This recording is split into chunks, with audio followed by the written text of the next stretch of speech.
like to tell us who you are? Hi, my name's Mike Edwards. I race motorbike.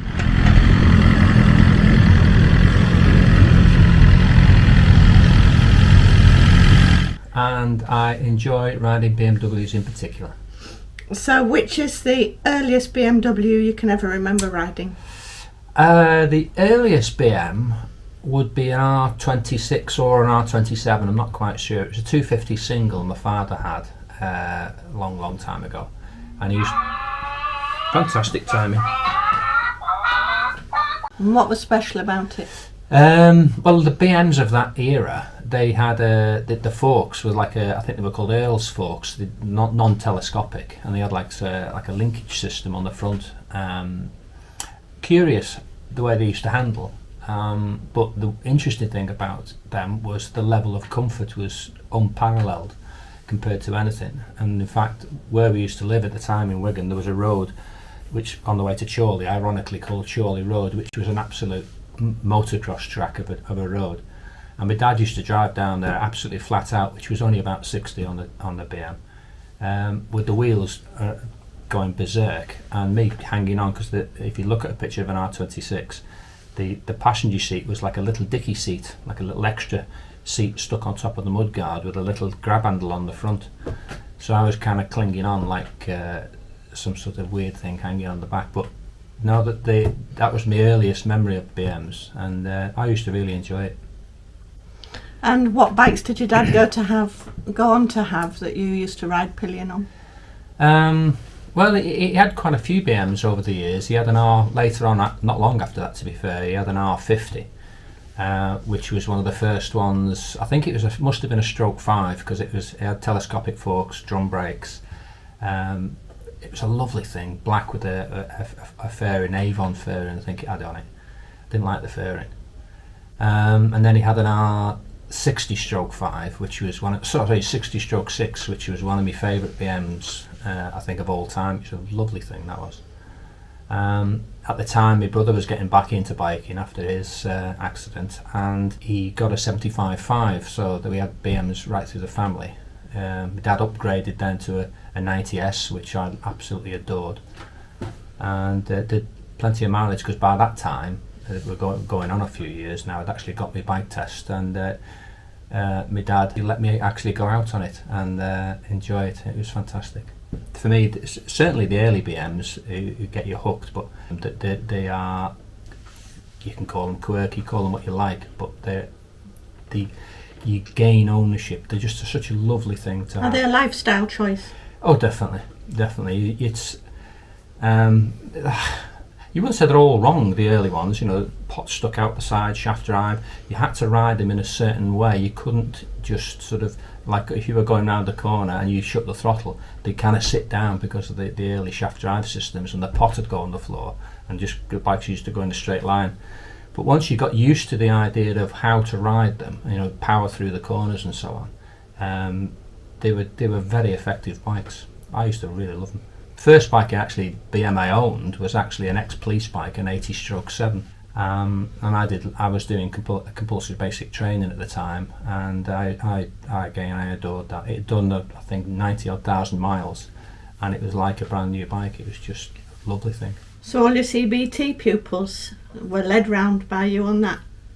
Yeah, so obviously with it being an ex-police bike, it looked like an ex-police bike, obviously without the lights and the graphics on. But you clearly could tell its heritage with the panniers and the single seat and the rack at the back, which suited me fine to carry all my gear on the back. So, I mean, for what it was absolutely perfect. And I did a lot of miles on that thing. So which would you think was the first BMW you raced? Would be a Palmy BMW. Supermono? A Supermono. It was a Tigcraft chassis, with a BMW F650 engine done by Godfrey Michaels, Palmy. And the first time I rode it was at Assen in the Battle of the Twins and Bears race there, because they allowed all sorts of bikes in the race. And I finished second behind Andrew Stroud on the Britain. Well, we had another race as well together, funny enough, at Thruxton. I don't know whether it was the same year. and that was a Bears race, and I came second again behind him there. Yeah, BMW invited us to do a Boxer Cup race, which was the 1100 BMW Boxer at the time. All obviously a one-make series, and I got a gig. First of all, they asked us to go to Spa, which was particularly good, but they'd had the meeting before, they'd had a couple of crashes or something, and the VIP bikes were damaged, so I drove to Spa, and unfortunately I didn't race, so they said come to Manicourt, so we went to Manicourt. But in the meantime, Alan Jeffries loaned us a BMW Boxer bike, a road one, to go out on the road. I think we borrowed Dave's van, didn't we? We borrowed Dave's big Merc van, and we went down to Pembrey, and I had a black round Pembrey on it, just to sort of get over the idea of things sticking out and grinding, and get used to the whole way the BM rides, or get me back up to speed with it, as it were. Did the Boxer Cup at Manicourt, qualified 5th. I was very pleased. It was such a competitive field. Top GP riders were doing it. It was a very, very competitive field. I think Stefan Mertens won, and I again in the top 5 or 6. We were just sort of nose to tail running around, and it was one of them ones where a tiny mistake and you just drop off the time board sort of thing. So you really had to keep pace. And I think I was in 5th place at the time in the race, and turn 1 at Manicourt is a really, really like double apex left-hander, fabulous corner. I went round there and the pot dug in, unfortunately. I lost sight of where the apex was because I was so close to the guy in front. The pot dug in, lost the front, and you just got to literally wait for the wheel to come back, sort of counter steer, wait till the wheel comes back, let it grip and got it upright. But by then I was heading towards the gravel and did a bit of wobble about in the gravel. Managed to get back on right at the back of the field, got back up to 12th, but I knew it was, I might as well have pulled in for the effort. But fantastic racing, really was. And the whole event was great because it was like in a BMW village with hospitality. Yeah, it was a support race to World Superbike, so it was a very high profile event. And the way BMW run their events, because it was obviously conducted by BMW, they had their own village and massive awning and catering, and you were really well looked after, and got a lovely little award, even though I finished a lowly 8th. I think actually because you crashed they said don't come Tuesday. Well, I didn't technically crash, I just ran off the track. I just love riding BMW bikes, whether it's on track or off road. We go. Different bikes require different skills to ride them.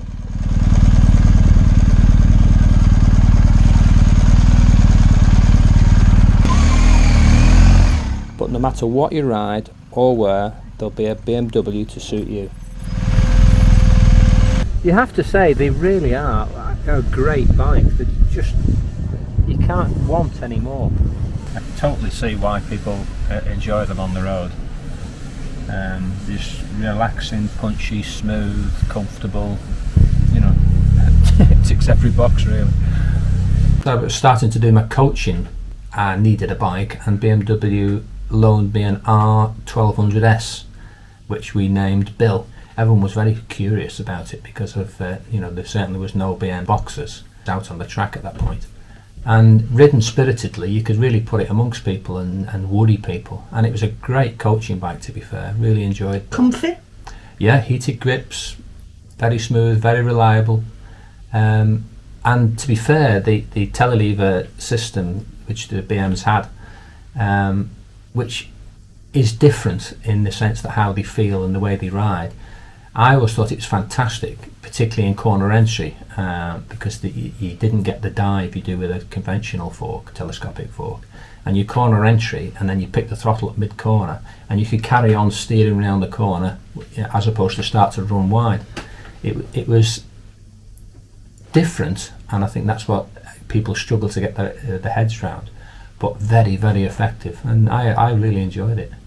Well, the way the coaching works is, generally speaking, is I spend most of my life following people because I need to see what they're doing. I'm coaching them as opposed to getting them to just follow me around and mimicking what I'm doing. Obviously, periodically I will go in front of them, but I spend most of my life behind people. So I need a bike which is a very capable bike, because you can get potentially a rider who's steady away through the corners and then will light up his super bike, whatever it is, down the straight. So I need to be able to sort of maintain pace, and there'll be certain situations where I have to go faster than them to sort of catch up, say for instance we're in traffic and so on. So the bikes need to be very capable, and the S1000 is exactly that. It's a fantastic, I mean, the bike is out the box apart from the carbon bodywork we've put on, standard exhaust, but it's such a capable bike, and the electronic system and the package which comes with it is just amazing.